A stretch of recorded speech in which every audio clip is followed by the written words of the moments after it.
My father's voice still resonated in my mind, sharp and cutting. "Don't come, Ethan. You'll just make a fool of yourself." The words pierced deeply, but what hurt more was the silence that had followed them, years of it accumulating like dust on a forgotten memory. I was 22, a college dropout scraping by with odd jobs. Meanwhile, my father, Daniel Hargrove, was a revered architect, a legend in the city for creating towering masterpieces that touched the sky.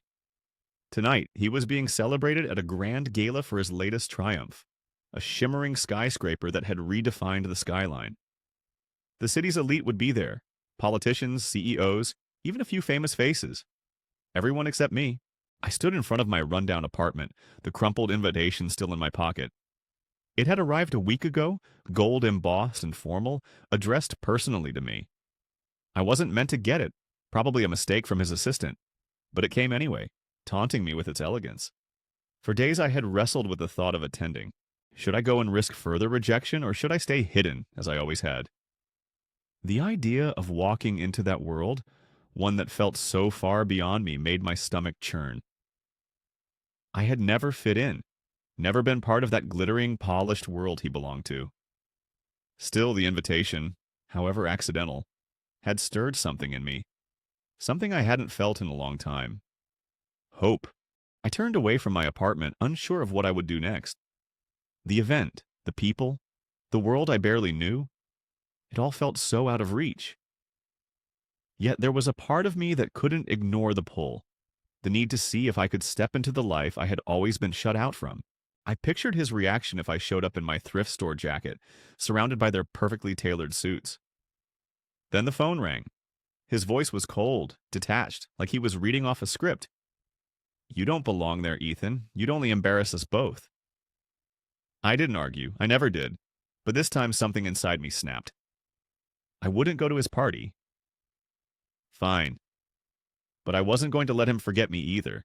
The idea hit me at 3 a.m., in that quiet hour when the world was asleep, but my anger roared.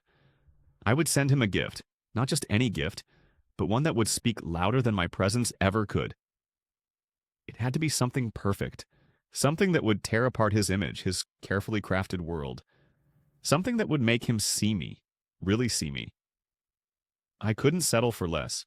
I spent the next 2 days obsessing over my plan, tracking down every piece I needed. By the end, I had it. A small, polished wooden box, no bigger than a book, wrapped in black paper with a single red ribbon. Inside, something personal, something raw, something that would leave a mark. It wasn't about settling old scores, it was about exposing reality. The event took place in the heart of his newly finished skyscraper, a structure of glass and steel reaching 80 stories high.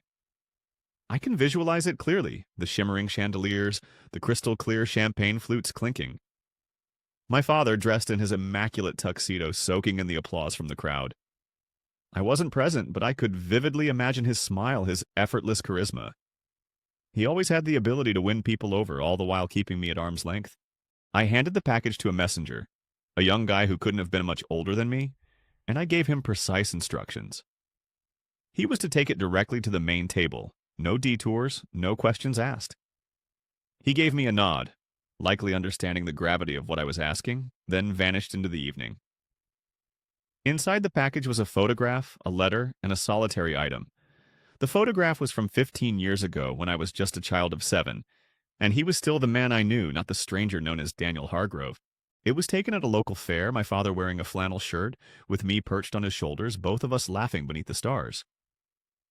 A memory of a time before everything changed. It was the last time I saw him look at me with anything close to love. The words I had written were my own, each letter imperfect, not because I didn't care, but because I wanted him to feel the weight of my effort, the humanity in each stroke of the pen. The letter read, "You built bridges to cross over, but you never stopped to see the cracks in the foundation. You said I made you ashamed, but the truth is, you've always been ashamed of me. Not for who I am, but for what you've become. This isn't for the occasion, it's for you. Perhaps one day you'll understand." The gift inside was the simplest thing. A worn-down toy car, its paint chipped and edges frayed. The wrapping was the only part that mattered, the ribbon a reminder of how much had changed. It was the first gift he ever gave me, back when he still had time to play with me, to race it on the floor while we laughed until we couldn't breathe. I hadn't seen it in years, hidden away in a box full of memories I couldn't quite let go of. I sat there, the silence thick between us, holding the car in my palm as if it could undo everything. The memory of those small moments, his hands on mine, teaching me to move the car with a hum of excitement, was still fresh. I missed that version of him, the one who believed in simple joys, the one who wasn't so consumed by the world he tried to conquer. I wanted to ask him where that man had gone, but I knew he couldn't answer. He had buried that person beneath layers of ambition, beneath the walls of the towers he'd built for himself. He never saw it. The look on my face, the words that cut deeper than I ever intended. I think maybe I was hoping for something more, some shift, some spark that would tell me he understood. But there was nothing, just the same coldness, the same distance that had existed for years. I tucked the letter into my coat pocket, feeling the weight of it press against my chest. I left the room quietly, clutching the toy car like it could somehow carry the weight of everything unsaid. Maybe one day when everything was different, he would understand. Maybe he was reaching out again. I hadn't expected it. In fact, I wasn't expecting anything at all. Yet there I was, sitting alone in my dim apartment, the city lights flickering through the cracks of my window. I couldn't help but wonder what his reaction had been when he saw the letter. Had his hands shaken when he opened it? Had he read the words in front of others? Or had he slipped away to some quiet place to read it in private? I could never be sure. I wanted to believe that this might change him, that he'd see the son he abandoned and feel something, regret maybe, or even love. But deep down, the part of me that had grown up in his shadow knew better. Time passed and still my phone remained silent. The hours dragged on. It wasn't until just past midnight that my phone finally buzzed. One message. His words were simple. I'm sorry. I stared at the text, my heart racing, unsure if this was some sort of victory or just another wound. Sorry for what exactly? Was it for the years lost, for that night, or for everything in between? I couldn't answer right away. I wasn't ready. The next morning, the city was alive with talk. It wasn't about the gala, though. The buzz wasn't about any event, but about my father. A local news outlet had caught wind of an unsettling incident involving Daniel Hargrove, leaving him visibly rattled. Enough to cut his speech short and exit the stage abruptly. Details were scarce, but the rumors ran wild. Some suggesting a corporate sabotage, others speculating a prank gone wrong. I read the article on my phone as my coffee sat untouched, growing cold. They had no idea what had really happened, and they never would. It wasn't about embarrassing him, it was about reminding him of his place. A few days later, I received a call from his assistant, Claire. Her voice was tight, strained with something I couldn't place. Ethan, your father wants to see you. Can you come to his office? I almost chuckled. His office? The one place where he could always spin the story to his liking. I agreed, not because I was seeking his approval, but because I wanted to see the look in his eyes when he finally confronted me. His office was exactly what I expected. Cold, impersonal, glass walls that seemed to reflect everything and nothing at the same time, sleek, minimalist furniture, and a view of the city that made everything below look insignificant. The city looked like a child's playset from up here, small and easily manipulated. As I entered, the tension in the room was palpable, but Daniel didn't flinch. His posture was perfect, as if he'd been waiting for this moment.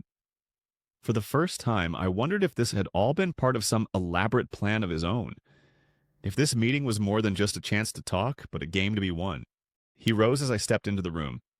His attire flawless, his expression unreadable. For a brief moment, we simply stared at one another. Two people bound by a past neither of us could escape. Then he spoke, his voice quieter than I'd ever known it. I read your letter, he said. His hand motioned to a small car on his desk, surrounded by trophies and models. I kept it here. I didn't know you still had it. You didn't know many things, I replied, my voice steady despite the turmoil within. You never bothered to ask? He nodded as though taking a blow. I've been a terrible father, Ethan. I thought I was keeping you safe, keeping you away from my life. But I was wrong. I was ashamed. Not of you, but of myself. I stood there, silent. I'd imagined this confrontation for years, but now that it had arrived, it felt overwhelming, too raw to process. Finally, I broke the silence. "Why didn't you ever call?" I asked. "Why did it take a box to make you see me?" His gaze shifted, his jaw tightening. "Because I didn't know how to begin. I spent years constructing things, towers, docks, bridges, but never figured out how to construct us." We talked for over an hour, maybe more. It wasn't a perfect ending, no fairy tale moments or promises of forever, but it felt like the start of something new. He wanted to know about my life, my hopes, the things I had stopped sharing with him long ago. I told him about my work at the community center, teaching kids how to repair bikes, how to create with their hands. For the first time in ages, he truly listened. When I walked out, the toy car sat untouched on his desk. I didn't take it with me. It wasn't mine anymore. It belonged to him, a symbol of what he had lost and perhaps what he could still regain. A few weeks passed, and then there it was, an envelope in my mailbox. No return address, just my name written in his exact handwriting. Inside was a single photo, the one from the fair, now framed. Behind it, a note. "Let's try again," it read. I held it in my hands for a long time. The weight of those words felt heavier than any structure he had ever built. I can't say if we'll ever find that closeness again, not like we had when I was a child. But there's one thing I'm certain of. That little box, tied with a red ribbon, did something I never could. It made him notice me. Not the shame he had been avoiding, but the warmth he had overlooked. And in that moment, I discovered something unexpected. Not only his remorse, but my own ability to forgive.